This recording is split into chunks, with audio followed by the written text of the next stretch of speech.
Azure पे virtual machine कैसे create करते हैं वो देखते हैं। उससे क्या हो फ़ायदा क्या है कि एज़्योर पे माइक्रोसॉफ्ट एज़्योर एक क्लाउड सर्विस प्रोवाइडर है जो माइक्रोसॉफ्ट की तरफ से ऑफ़र किया जाता है, क्लाउड कंप्यूटिंग सर्विस है। यहाँ पे अपना वर्चुअल मशीन क्रिएट करने से फ़ायदा ये होता है कि हम लोग ईज़िली किसी भी एप्लीकेशन को रन कर सकते हैं। लेकिन यहाँ पे ईज़िली किसी भी एप्लीकेशन को रन करने का मतलब ये है कि एंड्रॉयड स्टूडियो या फिर कुछ भी हो। फॉर एग्ज़ाम्पल मैंने अपना जो सेटअप किया है एक, वो मैं दिखाता हूँ।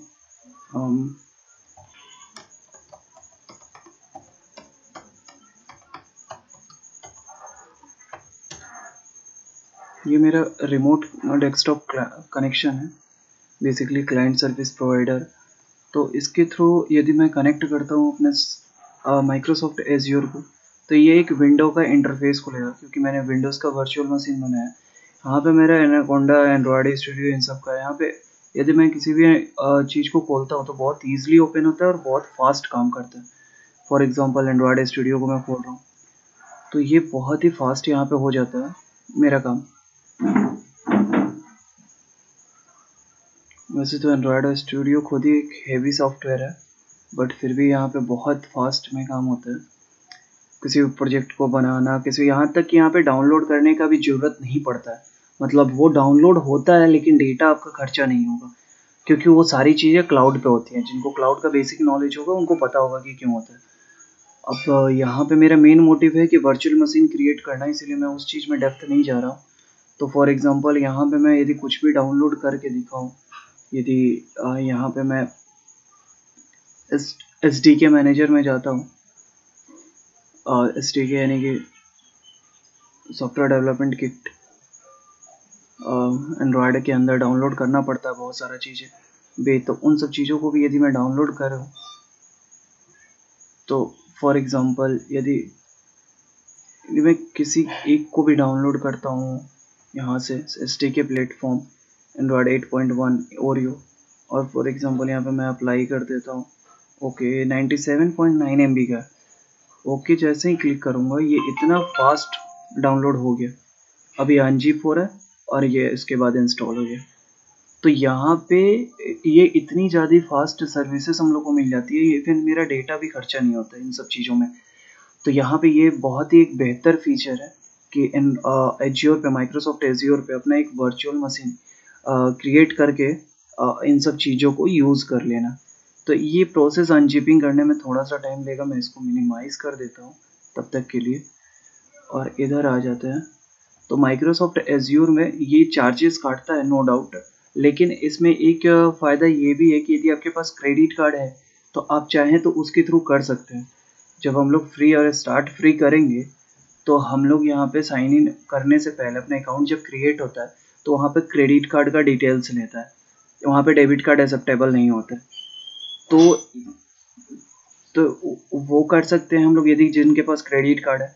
दूसरा ऑप्शन ये है कि यदि किसी के पास स्टूडेंट अकाउंट है तो स्टूडेंट अकाउंट होने की वजह से वो क्या करेगा, डायरेक्ट माइक्रोसॉफ्ट स्टूडेंट लॉगिन पे जाना है। माइक्रोसॉफ्ट एज़्योर स्टूडेंट लॉगिन पे हो जाएगा। Azure for student free account credit, इसमें कोई क्रेडिट कार्ड का डिटेल्स देना जरूरी नहीं है। यहाँ पे सिर्फ हम लोग का स्टूडेंट आईडी होना चाहिए। स्टूडेंट आईडी क्या होता है कि फॉर एग्जांपल आपका जो भी मेल आईडी है, रैंडम कुछ भी, @ आपके कॉलेज का डोमेन नेम रहता है तो वो रहना चाहिए। वहाँ पे @gmail नहीं होगा, वो वहाँ पे कुछ भी हो सकता है। फॉर एग्जांपल NIT सूरतकल तो NITS करके .ac.in इस टाइप से होगा। स्टूडेंट आईडी इसी को बोलते हैं। या फिर गिटहब से भी आप लोग एक फ्री में स्टूडेंट आईडी बनाना चाहते हैं तो गिटहब से भी आप जाके स्टूडेंट आईडी क्रिएट कर सकते हो। उसके लिए वीडियो है और यूट्यूब पे आप ट्राई कर सकते हो। तो स्टार्ट फ्री पे क्लिक करेंगे, देन साइन अप का ऑप्शन आ जाएगा हमारे पास। अभी फ़िलहाल ये साइन इन में आ रहा है, बट यदि नो अकाउंट है तो क्रिएट वन कर देंगे। और क्रिएट अकाउंट करने के लिए वही सब जनरल जो ईमेल आईडी हम लोग को देना है, फिर नेक्स्ट और ऐसे ऐसे करके फिर हम लोग को आना पड़ता है। फॉर एग्जांपल मैंने अपना मेरे पास एक अकाउंट है तो इसीलिए मैं क्या करता हूँ कि उससे लॉगिन करके दिखाता हूँ।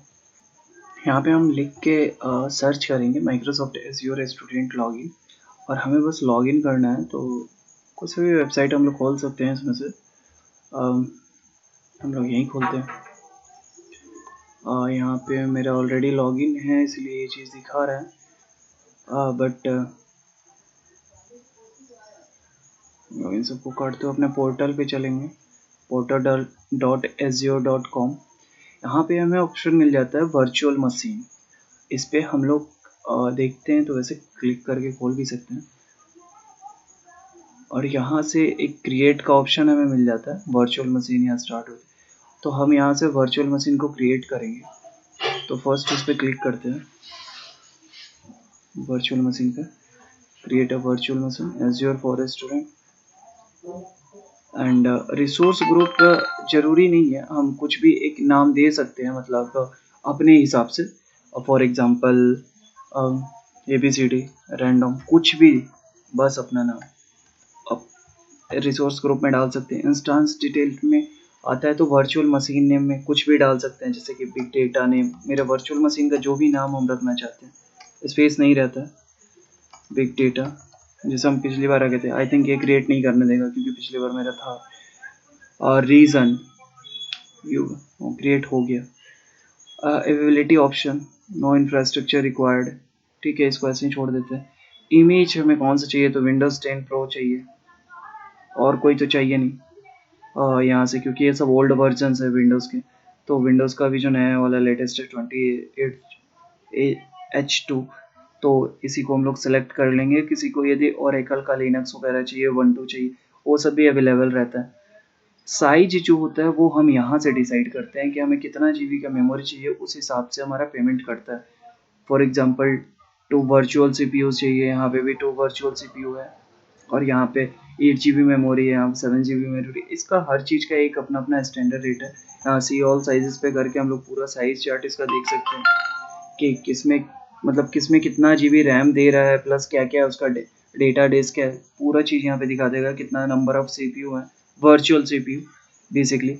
तो वो अपने हिसाब से हम लोग सेलेक्ट कर सकते हैं। यहाँ पे उनका प्राइसिंग भी रहता है, कॉस्ट, कि जिस हिसाब से हम अपना करेंगे उस हिसाब से कॉस्ट उठेगा। कॉस्ट हम लोग को सोचने की ज़रूरत नहीं है, क्योंकि यदि स्टूडेंट लॉगिन है जब भी हम लोग करते हैं तो वहाँ पे हमें $100 फ्री में मिलता है माइक्रोसॉफ्ट की तरफ से।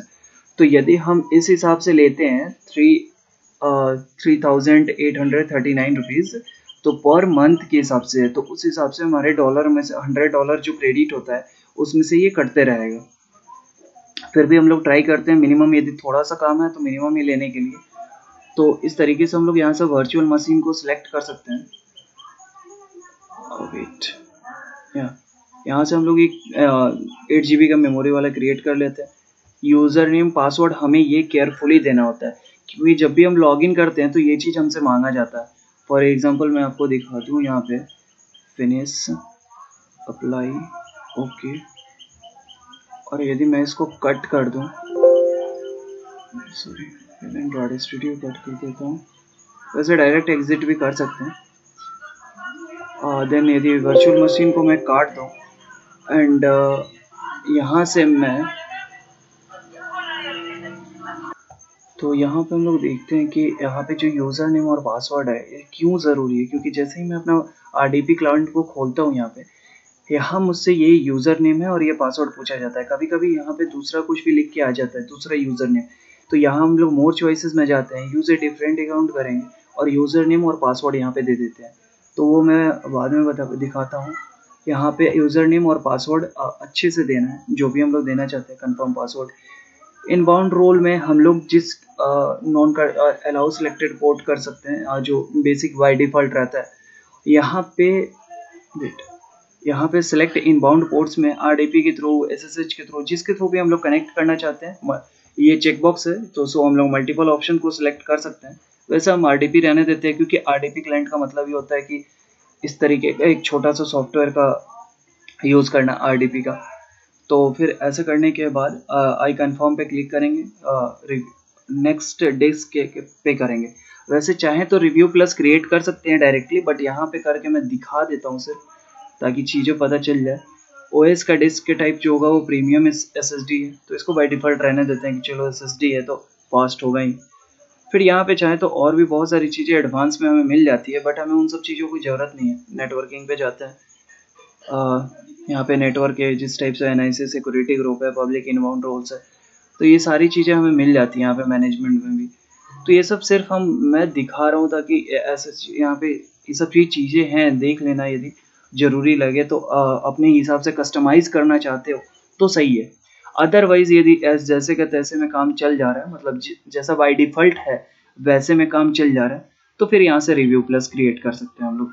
अब नाउ लास्ट ऑप्शन पे आएंगे तो वहाँ पे वैलिडेशन फेल्ड कर रहा है क्योंकि रिक्वायरमेंट इन्फॉर्मेशन इज मिसिंग और नॉट वैलिड, इसलिए दे रहा है क्योंकि मैंने बहुत सारी फील्ड्स को छोड़ दिया है बेसिक्स में। तो यहाँ पे बस मैं एक डेमो दिखा रहा हूँ कि रिव्यू एंड प्लस क्रिएट जैसे ही करेंगे, यहाँ नेक्स्ट करेंगे तो यहाँ पे एक ऑप्शन आ जाता है कनेक्टिविटी के लिए। फॉर एग्जांपल मैं दिखाता हूँ अपना जो वर्चुअल मशीन मेरा ये बिग डेटा का है, और यदि मैं वर्चुअल मशीन पे जाता हूँ तो यहाँ पे मेरा एक बिग डेटा ऐसा करके जैसे ही आप लोग रिव्यू प्लस क्रिएट करेंगे यहाँ एक बना हुआ दिख जाएगा। तो जैसे ही मैं बिग डेटा पे क्लिक करता हूँ या यहाँ पे कनेक्ट करने का मुझे एक ऑप्शन मिलता है, तो इस पे मैं कनेक्ट पे क्लिक करता हूँ और RDP को डाउनलोड कर लूँगा। तो ये RDP पे जैसे ही क्लिक करूँगा यहाँ डाउनलोड RDP फाइल आ जाएगा। तो जैसे ही मैं डाउनलोड RDP फाइल करूँगा ये बिग डेटा का ऐसे ही खुलेगा जो अभी पहले वाला मेरा खुल रहा था सेम। तो इसके लिए कोई इशू नहीं है, ये RDP क्लाउड ईजिली खुल जाता है।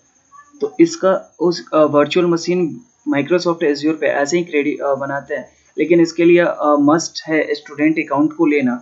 तो गिटहब का सबसे ईजिली है कि गिटहब से स्टूडेंट अकाउंट को क्रिएट करना। स्टूडेंट डेवलपर पैक जो आता है गिटहब से, एजुकेशनल है, गिटहब एजुकेशन पैक है, तो यहाँ पे हम लोग कर सकते हैं स्टूडेंट डेवलपर पैक के थ्रू, और यहाँ से हम लोग इजीली $100 का क्रेडिट ले सकते हैं। यहाँ से स्टूडेंट अकाउंट बनाएंगे और इस स्टूडेंट अकाउंट से हम लोग जब लॉगिन करेंगे तो यहाँ से हमें $100 मिल जाता है, क्योंकि गिटहब में जो डोमेन नेम रहता है ईमेल आईडी में वो गिटहब का रहेगा। तो ये एक बेहतर यूज़ है कि हम लोग को बेसिकली यदि सिस्टम फॉर्मेट भी हो गया, क्रैश भी हो गया, हम लोग कोई फ़र्क नहीं पड़ता, हम किसी और के डेस्कटॉप में जाएंगे, वहाँ पे जाके अपना वर्चुअल मशीन का RDP क्लाइंट इजीली डाउनलोड कर लेंगे यहाँ से। और RDP क्लाइंट डाउनलोड करने के बाद हम लोग कनेक्टिविटी करेंगे, कनेक्ट करेंगे, और जो भी प्रोसेस हम लोग छोड़े होंगे जहाँ पे सडनली यदि सिस्टम शट डाउन हो जा रहा है, तो वहाँ पे हम लोग का जो भी प्रोसेस जहाँ तक ही स्टॉप हुआ होगा वो वहाँ तक शो करने लगेगा। सो उसके लिए कोई इशू नहीं है, और शायद नेटवर्क इशू है इसकी वजह से ये दे रहा है।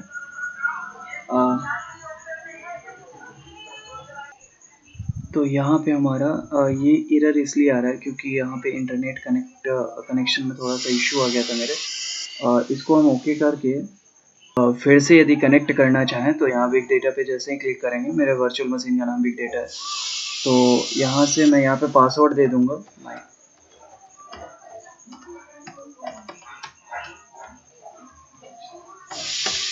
और ये कनेक्शन ले लेगा। तो ये सबसे ईजीएस्ट वे है अपने किसी भी काम को करने का। एक्चुअली ये फेल इसलिए हो रहा है क्योंकि पासवर्ड गलत था। एक सेकेंड,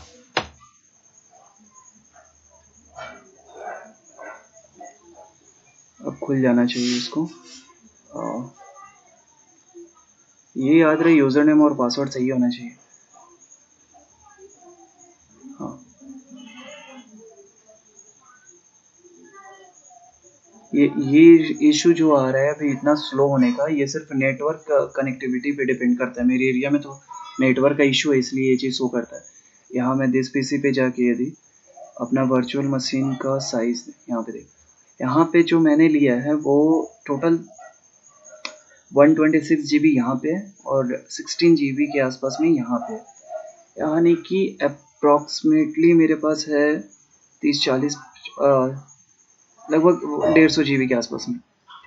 तो 150 GB का स्पेस भी दे देता है वर्चुअल मशीन, और 8 GB रैम भी दे देता है। तो ये एक बेस्ट ऑप्शन है इसको करने का। और यहाँ पे कितने भी हेवी सॉफ्टवेयर क्यों ना हो, उनको एक क्लिक में बहुत ईजिली रन कराया जा सकता है क्योंकि ये SSD पे रन करते हैं। That's all for today.